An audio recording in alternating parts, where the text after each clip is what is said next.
இப்ப நீங்க பார்க்குற வீடியோ ஒரு 10 நாளைக்கு முன்னாடி எடுத்தது.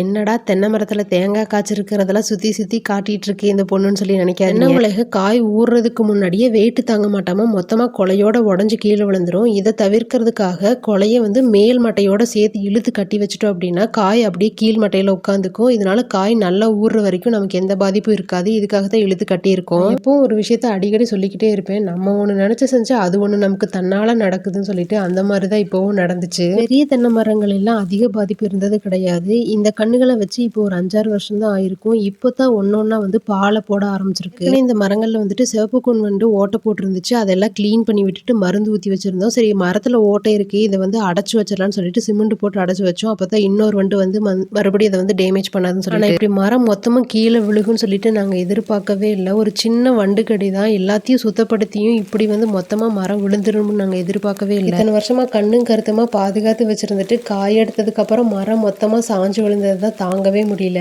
எப்பவும் போலதான் இதுவும் கடந்து போகும் சொல்லிட்டு நெக்ஸ்ட் ஸ்டெப்புக்கு நம்ம மூவ் ஆன் ஆக வேண்டியதுதான். ஏன்னா விவசாயத்துலயும் சரி வாழ்க்கையிலயும் சரி இயற்கையை மீறி நம்மளால எதுவும் பண்ண முடியாது. இன்னும் இந்த 2 மரமும் மலையாட்ட சாஞ்சு கிடக்கிறத பார்க்கும்போது தான் மனசுக்கு ரொம்ப வேதனையா இருக்கு. இதை சீக்கிரம் அப்புறப்படுத்தணும், இல்லைன்னா மனவேதனை வந்துடும் போல.